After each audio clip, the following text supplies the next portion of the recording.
Advanced Utility Solutions and TGM Cars. I'm going to say it once more because this has just come on the YouTube. So thanks for joining me on Facebook and YouTube Live, and thanks as always to sponsors GRS Installation, Cleveland Systems Engineering, Cornerstone, Galaxy Blinds, Dovecot, Smith & Friends Estate Agents, Heroes and Legends, Advanced Utility Solutions and TGM Cars. Saturday, I'll be honest, I never seen it. First Borough game I've not seen for many years. I usually watch them on my phone or if I'm away. I was in Dublin, went on Friday. It was a 1990 World Cup reunion. Host of former Irish Island greats, made it to quarter-final. And Big Niall Quinn got in touch with all the lads, and the majority's turned up. I think there was about 18 in total. Niall Quinn, Chris Morris, who played with Middlesbrough, Chris Shooting, John Aldridge, Kevin Sheedy, Ronnie Whelan, Big Cascarino, Staunton, Stapleton. Yeah, it was a great group, and it was a great weekend, I have to say. I was in two minds whether to go. I'm thinking, I was a French player, get in the back door, but I was part of the 22, and it was an amazing occasion. And to meet up with the lads after, I mean, I've met a few of them over the years with the five-a-sides that's on Sky, but I've not seen a few for 30 odd years, and it was great to see them. So, but anyway, switching to Middlesbrough.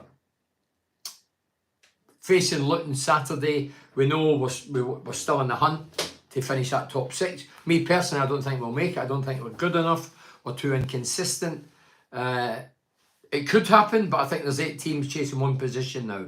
I've made it one position rather than two because I think Coventry are a set under Frank Lampard's guidance. He's turned it round amazingly well, and I think that they'll be in there. They'll be 5th, and then I don't know who's going to be 6th. So we went there Saturday. Obviously, we know the gig. We have to get 3 points, and we failed against the second worst team in the division. That's factual. That's not an opinion. By all accounts, you can tell me because I've never seen it. I've not even tried to look at it because I heard it's not even worth trying to backtrack and watch. It was so bad. We never had one shot on target. They reckon they had 5 to 7 shots on target. Our keeper was very good. Travers yet again coming to the rescue. The team on Saturday, I'm led to believe, it was Travers, Junior, Borges, Housen and Dick Steele, Hackney, Morris, Bazog, Azaz, Hanasho, Ian Asho and Conway. The subs were Foz, Belazer, Whittaker, Glover, Giles, Wilson, McCormack, Deed and McCabe. I just need to check this is on because nothing's really happening. Oh, they are. I see somebody now. So I know it's late, 9 to 10. If you're fortunate enough to have a job in this day and age, then I understand. You probably go to bed early. So the reason that I couldn't do it after the game is because I was in Dublin and there was a host of things going on. We had 2 events on. We met the President of Ireland. We were on the Late Show as a group. So there was a lot on and it went in like that. Flew from Newcastle, Dublin, then Dublin to Cork. But on Saturday we had a few hours off and I went with my wife. We went into Dublin city centre and we went looking at Oscar Wilde. Do you remember the great late Oscar Wilde? Oscar Wilde's house where he was brought up, his family's house. His mother was an actress as well. There was paintings on the wall, loads of Oscar Wilde books as you can imagine. There was an area where it was all windows and his father was an eye surgeon by all accounts. And this is where he treated people and looked at their eyes because all the windows for light. But it was a grand building. The rooms were massive. The rooms were one room was the size of my house. And over the road for it, main road, and then there was the park, and then there's a Oscar Wilde statuesque thing where I'm lying on a rock. So it was really good. Enjoyed it. Really good. So, Borough fans, come on, let us know what you seen Saturday. If it was good, if it was no good. Do you still believe we can make top 6? Does your gut tell you? Don't let your hat roll your head. Do you really think, would you put money on it, that Middlesbrough was going to make top 6? I mean, a lot of people tonight, I was on the red earlier. A lot of people don't even want to get involved in it, just switched off thinking the season's over. Although we're still mathematically not written off, we're only 3 points out of top 6, but how long have we been saying that? As I say, there's 8-9 teams now chasing one position. we're one of them at the minute. But the one quote that got me, as I say, I don't listen to a lot of quotes from modern players. There's nothing to say of coaches or managers. But a few people they've emailed me or tweeted me or whatever, and I've written them all down here because I was out on my phone when I was coming back to the plane. I was jotting things. And somebody says that Michael Carrick says that, the pitch was hard and dry and bobbly. So what? They must have to pass it the same as us on a bobbly pitch. It's the same condition for the opposition. I thought that was nonsense. It's a bit like Arteta in the Arsenal trying to blame the ball recently. He was talking about the ball, wasn't he? He was blaming the ball. Michael Carrick saying, and is it a good point? It may prove to be it may prove to be a good point, but it may prove to be 2 points lost against a second bottom team. Not good enough. It's not good enough. Sometimes you just hold your hand. I never seen the game, so I'm in the dark. I'm being led by others, and as I say, I've not even watched highlights because people say it's not even worth watching. It was boring, it was unacceptable, not one shot on target. Well, why am I going to watch it? But we really need to admit the inconsistency is degrading. It's not good enough. And if you think we're just going to have 8 games left now, do you think we're just going to turn it round now and go 8 wins? It's not going to happen. We don't know who's playing where, who's getting injured from one week to the next. The recruitment, somebody tonight in the Red says, you were quoted, because I do social network and things like this, a couple of papers quoted me saying that the poor recruitment in January. Of course it's been poor recruitment. Who can tell me otherwise? We're in March, we're nearly at the end of the season, 8 games left. We brought in 4 or 5 players. One's come up with the 4, came at the table, Travers. Travers been amazing. Well done in the recruitment, great. Big Ian Asho looks clumsy, laboured, doesn't really look interested. I'm not saying he's a good or bad player, I've not seen him enough, but he just looks casual. The junior lad, no setting the header alight. Not good enough. And the recruitment, January was key to see if we were going to get top 6. We gambled, letting Latty Laugh go, which I get, for the business point of view, I get that. But bringing in Ian Asho doesn't make it. And bringing in Ryan Giles. I say that away ahead of the event. Ryan Giles can't defend and he's joining a team that can't defend. Who on earth sanctioned that? They should be thrown in the tees. A guy that can't defend coming into a team that can't defend. It's nonsensical. It's ludicrous. Andrew says, Borough's performance on Saturday was not good enough, and I have to credit to Travers, our keeper, who was great, and it was my man of the match for Saturday. I can't see Borough finishing the top 6, Bernie. Well, I can't, Andrew. Obviously could be wrong, but my gut's saying no. You can't go 5 games, not win a game, 5 defeats, you won 2, then you get beat again. We're inconsistent, we're turbulent, we're up and down. We don't know who's coming out, who's injured, who's playing where, chops and changes all the time. And inconsistency is, well, it's disturbing that we don't know what we're going to get. It was a good point because we should have had nil.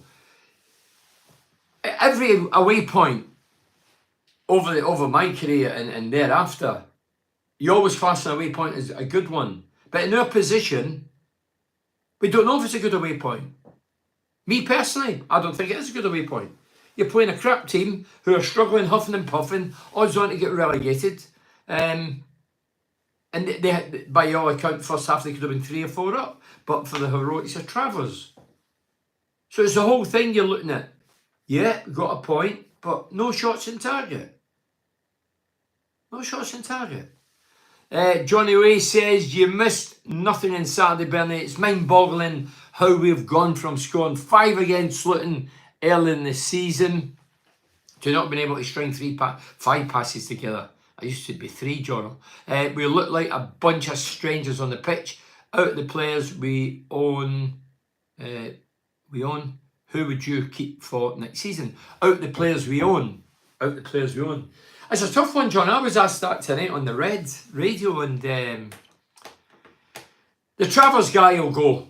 because we've given him the platform, the shop window, and the opportunity to portray skills. He's for Bournemouth, isn't he? And he's obviously second string. Well, he's put in so many good performances since arriving here. People are going to want him. He'll go. I know they're not our players. You're saying our players. So let's look at the team. Where's the team? So let me see. Junior, no, it didn't matter here nor there.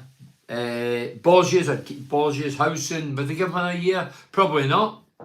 Great servant, 36. Is he the future? No. Dick Steele, definitely keep him. Ailing, contracts up, of age to get a younger. Well, keep Dick Steele in. He's a younger lad. Bazog, I'd keep Bazog because he's busy. He's adventurous. He's fairly brave. He gives us something different. I don't know where we'd play him. Hackney, if somebody comes in, Hackney will be gone. Morris has had rave reviews, but sometimes over the top, in my opinion. But he looks a decent lad. Azaz, I heard, was poor on Saturday. Only big Ian Asho. Somebody was quizzing why he didn't take both of them off. I've not seen the games, so I can't comment. Conway, well, you have to get Conway. But everybody's moaning about defensive frailties and injuries. And that's fair comment. But what about up front? But lightweight up front. Conway, full stop, that's it. Only striker. Azaz isn't a striker, he's number 10 who will chip in with a few goals and has done. But one striker. I don't get it. You're going to say Inasho. No, one striker who's done well. He's the only one we've got. If Conway gets injured, touch wood he doesn't, tomorrow what do? Are we going to bring Foz in and put him up front and gamble with Foz, who's never be a centre forward? So that was Johnny. Colin Fry says Whittaker, question mark. Yeah, Whittaker, looking at the bench, Foz Belazer, Whittaker. So Whittaker's another one, yeah, what he's referring to. Whittaker's come in. Plymouth ago, wasn't it? And he's not hit the ground running. But I predicted all this in January. Players come in, you need to settle in, which is difficult. It's a cultural shock coming to Teesside. Was for me. I'm for a city. I don't know what it's like living in Plymouth or whatever. But when they come here, bit of a shock. They're joining a team that's not in fire, that's not in great form. So that can be difficult as well. But looking at the team, who was it? Was it Jono who put a team of strangers? Players, bunch of strangers. Do you know what, Jono? I agree with that, and I've mentioned this in the stand, and somebody mentioned to me last Saturday, one of my mates, the last home game, and I had noticed it the game before that. We seem to be start off in a set position, then we interchange, and we go all over the shop and drift anywhere and everywhere and just fill each other's spaces. And I think the players are finding it confusing, and they don't really know. They look as if they're playing off the cuff football. They don't really know the roles and where they're meant to be running. And I've seen it. I seen it 2 or 3 weeks ago. The lad, one of my mates, says last week, they look like strangers, they don't know what they're doing. And I says the same thing. They're going all over the shop. I get that. Other teams do that. But other teams get better players, maybe better mindsets. So yeah, there's a bit of that in it as well. But so I'll read a couple of these. I never read them out and I always feel guilty.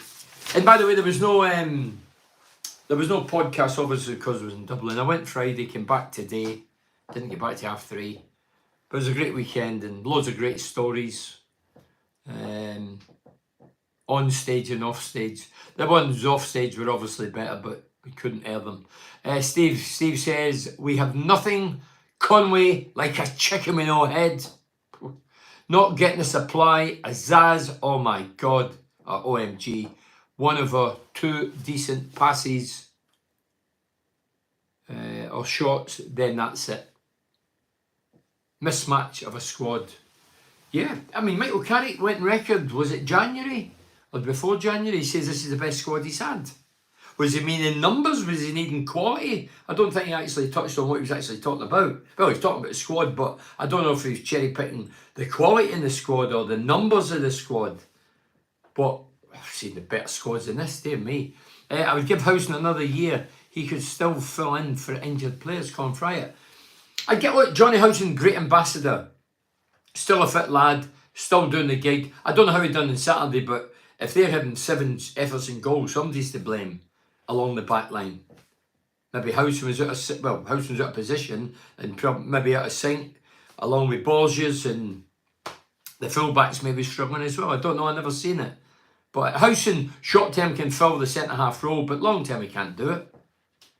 I hope Howson is kept as a player or a coaching role as of next season for Andrew Hill. So, look, I'm a Howson fan, big time. Never let us down. Great ambassador. Works his socks off. No glamorous, but he's a workaholic, and he wears his hat on his sleeve, and he's one of those players. And that's to be admired in today's society and game. Lee Field says, that Whittaker's terrible. His work rate's non-existent. Again, I've not seen a great deal of him, but I've not thought, wow, what a player this kid is. They say the only signing out of the 5 in January is a goalkeeper. They say, I've only read it and heard it, that the keeper, we could have been 3-0 down, half time. That Whittaker's terrible. You see too good ambassador, etc. Would a 40-year-old Ronaldo get in our team, or is he too old? You're going for the sublime to the ridiculous. Johnny House and Ronaldo away. Ronaldo can play to 50. Have you seen his physique? How fit he is and lean he is and how professional he is. We're talking different animals. Ronaldo's a freak in a great way. He's a freak of nature. He's just unbelievable. He's a one-off. Johnny Howson won't play at he's 40. Ailing won't play at he's 40. Maybe in their head they think they can, but they won't. Of course they can. But what we've seen, all the young kids out there and all the academies we've got, and we're keeping players at 35, 36, 30. What's that about? I don't get it. And don't forget, when guys like Ailing and Howson are caught 1-1, and they will get caught 1-1, and they have done, against whippersnappers who are greyhounds, they ain't going to catch them. Because time catches up with you. Howson probably never been quick. I was never quick. Stuart Ripley was quick. Traore, when I watched Traore, by God, he was a greyhound. How many decent players have we got rid of over the years of the season? Akpom, Rodgers, Latif. The list goes on. What have we got to goes on, and what have we got to replace? Well, when we get rid of Akpom, we brought in. Did bring in Latif first, and then Rodgers, and then Rodgers gets sold after 6 months. Signed a 4-year contract, signed for $3 million. We sold him 6 months later in the January window after he scored at Chelsea in the Cup, the 5-1 romp. And we cast in and made 12 million. If we still had Rodgers today and he was playing away, there's no guarantees he would have been playing. He couldn't get a game for us. He wasn't a regular. And yet he goes down to Villa. Everybody goes, the Borough faithful, and probably me could think he's not going to go and get a game every week. We're sitting in the stands. He's set the head of the light from day one. He's arguably the best player this season. I was surprised he doesn't get player of the year. That's how good he's been. 12 million, he must be worth 75 million now. So how many decent players? When you let good players go, you need to try and replace them. But the ones you're talking about, Rodgers was a creative goal scorer. Akpom proved he was a goal scorer. Latif for 1.5 seasons only, goal scorer. They're hard to find goal scorers. They cost a lot of money. It's the next gem we unearth. Bang in a few goals. As soon as he does that, see you later. Cash in. And that seems to be the plan at Middlesbrough. They do the business. See you later. We've no odds to keep them. We want to cash in, make money. And when I reflect over the years, I can't blame Steve Gibson as chairman, because he's probably relied on people over the years who have advised him get this shit and that. And Steve Gibson spent millions on Tosh. You know what I mean? Was it, how much was Ricketts? Was he 3 million? Alves was 12 million. Macaroni was 8 million. Rudy Gestede, 6 million. Bamford second time around, 6 million. It's all money squandered. Never did the business. So there comes a time when Gibbs must have went, right, I ain't listening to you, we'll get the director of football in. And that's what he's did.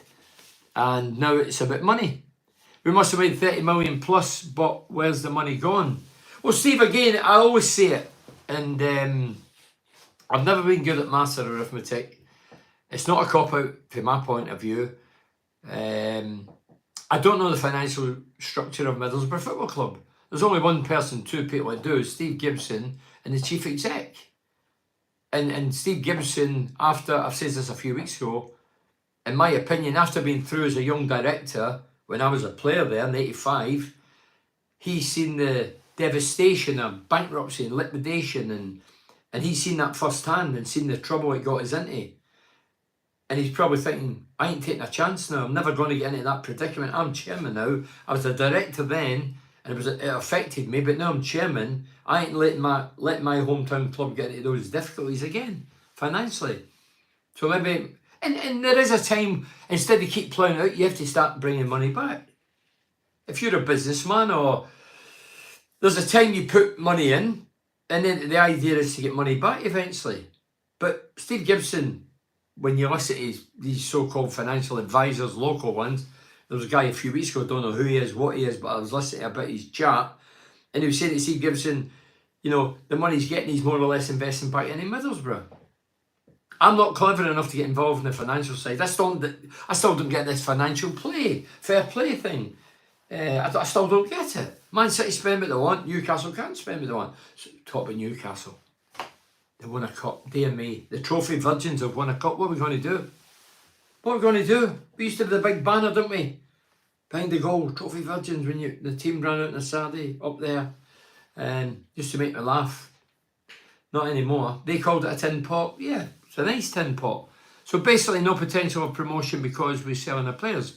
Well, every time we sell our players, that weakens the squad, weakens the team, weakens morale, and weakens the coach.